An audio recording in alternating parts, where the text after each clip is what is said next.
Police ने church के पादरी और पत्नी समेत 11 लोगों को गिरफ्तार किया है। आरोप है कि शातिर गरीब और जरूरतमंद लोगों को लालच देकर धर्मांतरण कराया करते थे। धर्मांतरण का खेल पिछले 2 साल से चल रहा था। देहात कोतवाली थाना क्षेत्र के खराहरा गांव की घटना बताई जा रही है। समस्त को प्रभु जीशुख्रीष्टर मधुमय नाम आंतरिक नमस्कार। ख्रीष्टर प्रिय भाई भाई मैंने आज भिडियो को मु बाइबल स्टोरी पर्पज रे तैयारी करुँची। आज भिडियो को मु न्यूज पर्पज रे नहीं किंतु बाइबल स्टोरी पर्पज रे माने बाइबल स्टोरी उद्देश्य रे आज भिडियो को मु तैयारी करुँची। तेणु प्रिय बंधुगण चलतु आज बाइबल स्टोरी मूल लक्ष्य होची माने मूल टॉपिक होची ताड़ना, ख्रीस्टियन ताड़ना।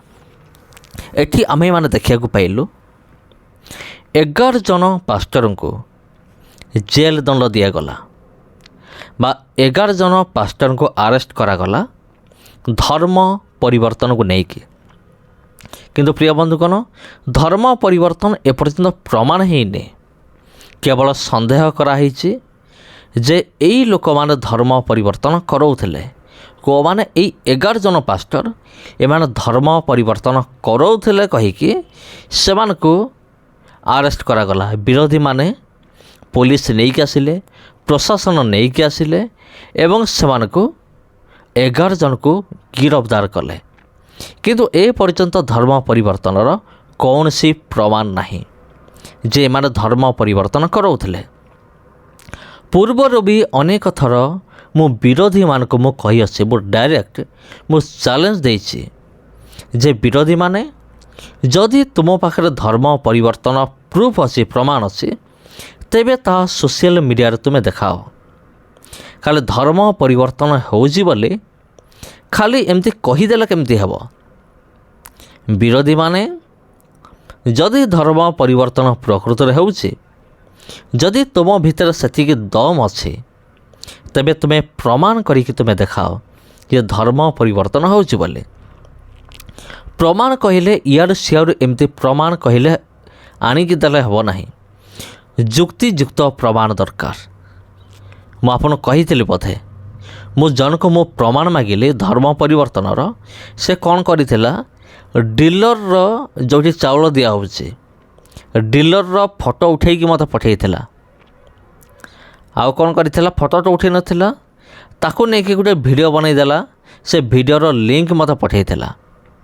एमिति होउछन्ती विरोधी माने से माने पक्का सबूत बा प्रमाण से माने बिल्कुल देई पारि नहंती कि भविष्यत रे ए माने प्रमाण देई पारिबे नाही जे चाउल देई कि धर्म परिवर्तन होउछि किबा पैसा देकी टंका देकी धर्म परिवर्तन करा होचे।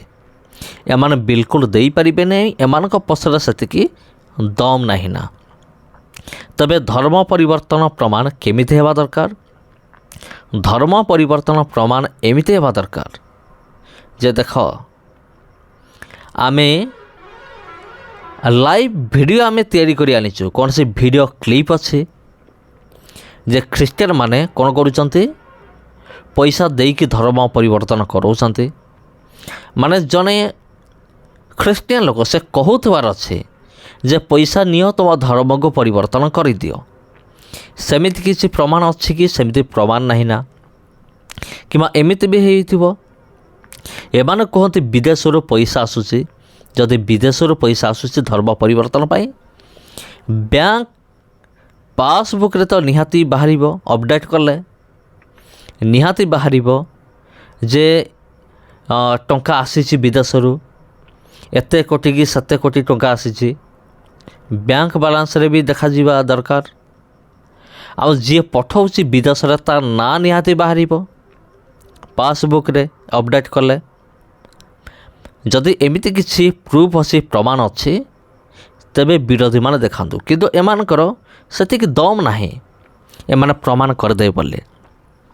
तेबे ख्रीष्टर प्रिय भाई भनी माने विरोधी मान तो एमिति समाने अजथारे बिना प्रूफ रे बा बिना प्रमाण रे से आरोप लगे आसुचंती एवं आरोप लगेबे मध्य आगामी दिन मान करे। एथिरे कौन संदेह नहीं। କିନ୍ତୁ ମୁଁ ଧନ୍ୟବାଦ ଦେଇ ପ୍ରିୟ ବନ୍ଧୁଗଣ ଯେଉଁମାନେ ତାଡ଼ନା ଭୋଗ କରୁଅଛନ୍ତି, ଯେଉଁମାନେ ଖ୍ରୀଷ୍ଟଙ୍କ ନିମନ୍ତେ ଯୀଶୁଙ୍କ ନିମନ୍ତେ ତାଡ଼ନା ପାଉଛନ୍ତି, ମୁଁ ସେମାନଙ୍କୁ ବିଶେଷ କରି ମୁଁ ଧନ୍ୟବାଦ ଦିଏ। କାହିଁକି ଧନ୍ୟବାଦ ଦିଏ? କାରଣ ସେମାନେ ପ୍ରଭୁ ଯୀଶୁଖ୍ରୀଷ୍ଟଙ୍କ ଦୃଷ୍ଟିରେ ସେମାନେ ହେଉଛନ୍ତି ସ୍ପେଶିଆଲ ଲୋକମାନେ। ଏମାନେ ଏମିତି ଲୋକମାନେ, ଏମାନେ ପ୍ରଭୁ ଯୀଶୁଖ୍ରୀଷ୍ଟଙ୍କ ଠାରୁ ମୁକୁଟ ପ୍ରାପ୍ତ ହେଉଥିବା ଲୋକମାନେ, ମାନେ ଏମାନେ ମୁକୁଟ ପ୍ରାପ୍ତ ହେବେ, ଏଇଟା ପୁରା ଗ୍ୟାରେଣ୍ଟି। ଯେଉଁମାନେ ଖ୍ରୀଷ୍ଟଙ୍କ ନିମନ୍ତେ ତାଡ଼ନା ଭୋଗ କରନ୍ତି, ସ୍ୱର୍ଗରେ ସେମାନଙ୍କୁ ପ୍ରଭୁ ଯୀଶୁ ମୁକୁଟ ଦେବେ ନାଁ ଡାକିକି। କେତେ ମୁକୁଟ ଅଛି, କେତେ ପୁରସ୍କାର ଅଛି। ସେଥିପାଇଁ ପ୍ରଭୁ ଯୀଶୁ କହିଲେ, ତୁମେମାନେ ଧନ୍ୟ। ଯଦି ତୁମେ ତାଡ଼ନା ପାଉଛ ତେବେ ତୁମେମାନେ ଧନ୍ୟ, କାରଣ ସ୍ୱର୍ଗରେ ତୁମମାନଙ୍କ ପୁରସ୍କାର ପ୍ରଚୁର। ପୁରସ୍କାର ପ୍ରଚୁରର ଅର୍ଥ, ସେ ପୁରସ୍କାରକୁ କେହି ଗଣି ପାରିବେ ନାହିଁ। ଏତେ ପୁରସ୍କାର, ଏମିତି ପୁରସ୍କାର ପ୍ରଭୁ ଆମ ପାଇଁ ରଖିଛନ୍ତି, ଆପଣ ଗଣି ପାରିବେ ନାହିଁ। ତେବେ ଖ୍ରୀଷ୍ଟରେ ପ୍ରିୟ ଭାଇ ଏବଂ ଭଉଣୀମାନେ, ତେବେ ଟିକେ ଦେଖନ୍ତୁ ଯେଉଁମାନେ ତାଡ଼ନା ଭୋଗ କରନ୍ତି। ସେଥିପାଇଁ ସାଧୁ ପାଉଲ କହନ୍ତି, ମୁଁ କାହିଁକି ପରିଶ୍ରମ କରୁଛି? ମୁଁ ଶୂନ୍ୟକୁ ଆଘାତ କରିବା ପାଇଁ ମୁଁ ପରିଶ୍ରମ କରୁନାହିଁ। ମୁଁ ପରିଶ୍ରମ କରୁଅଛି ମୁକୁଟ ପ୍ରାପ୍ତ କରିବା ନିମନ୍ତେ। ରଙ୍ଗଭୂମିରେ ଜଣେ ଯେମିତି ଦୌଡ଼େ ମୁକୁଟ ପ୍ରାପ୍ତ କରିବା ନିମନ୍ତେ, ସେମିତି ହେଉଛି ମୋ ଜୀବନ। ତେବେ ପ୍ରିୟ ବନ୍ଧୁଗଣ, ଯେଉଁମାନେ ତାଡ଼ନା ଭୋଗ କରୁଛନ୍ତି ସେମାନେ ହେଉଛନ୍ତି ଧନ୍ୟ। ଯଦି ଆପଣଙ୍କ ଜୀବନରେ ବି କେବେ ଯଦି ତାଡ଼ନା ଆସିଅଛି, ଆପଣ ଯଦି ପ୍ରକୃତରେ ପ୍ରଭୁ ଯୀଶୁଙ୍କ ନିମନ୍ତେ ତାଡ଼ନା ଭୋଗ କରିଅଛନ୍ତି କିମ୍ବା ତାଡ଼ନା ଭୋଗ କରୁଅଛନ୍ତି, ତେବେ ଆପଣ ବୁଝିଯାଆନ୍ତୁ ଯେ ସ୍ୱର୍ଗରେ ଆପଣଙ୍କ ନିମନ୍ତେ ପୁରସ୍କାର ରଖାଯାଇଛି। ସେ ପୁରସ୍କାର ସେ ମହାଦିନରେ ଆପଣ ପାଇବେ। ସେଇ ମହାଦିନରେ, ଯେଉଁଦିନ ଆମର ତ୍ରାଣକର୍ତ୍ତା ପ୍ରଭୁ ଯୀଶୁଖ୍ରୀଷ୍ଟ ରାଜା ବେଶରେ ଦୂତମାନଙ୍କ ସହିତ ମେଘମାଳାରେ ଆଗମନ କରିବେ। ତେବେ ପ୍ରିୟ ବନ୍ଧୁଗଣ,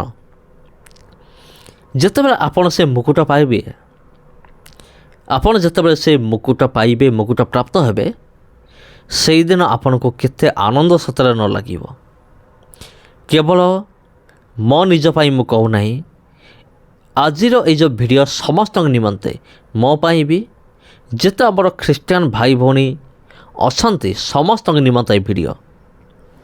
ତେବେ ପ୍ରିୟ ବନ୍ଧୁଗଣ, ତେଣୁ ଯଦି ଆପଣ ଖ୍ରୀଷ୍ଟଙ୍କ ନିମନ୍ତେ କେବେ ବି ଆପଣ ତାଡ଼ନା ଭୋଗ କରିଛନ୍ତି, ତେବେ ଆପଣ ରେଡ଼ି ହୋଇଯାଆନ୍ତୁ ପ୍ରଭୁ ଯୀଶୁଖ୍ରୀଷ୍ଟଙ୍କ ଠାରୁ ମୁକୁଟ ପ୍ରାପ୍ତ ହେବା ନିମନ୍ତେ। ସମସ୍ତଙ୍କୁ ନମସ୍କାର। ପ୍ରିୟ ବନ୍ଧୁଗଣ, ଭିଡ଼ିଓ ଭଲ ଲାଗିଥିଲେ ସେୟାର କରନ୍ତୁ। ଚ୍ୟାନେଲକୁ ପ୍ରଥମ ଥର ପାଇଁ